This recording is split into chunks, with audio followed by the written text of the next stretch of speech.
ఉమ్మడి ఆదిలాబాద్ జిల్లాలో viral fevers విజృంభిస్తున్నాయి. రోజు రోజుకు రోగుల సంఖ్య పెరుగుతున్నాయి.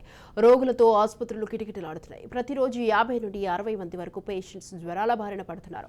ఆదిలాబాద్, ఆసిఫాబాద్ జిల్లాలో డెంగ్యూ కేసులు నమోదయ్యాయి. గ్రామాలలో లోపించిన పారిశుద్ధ్యంపై కారణమని వైద్యులు అంటున్నారు. డెంగ్యూ జ్వరాలతో ప్రజలు ఆందోళన చెందుతున్నారు.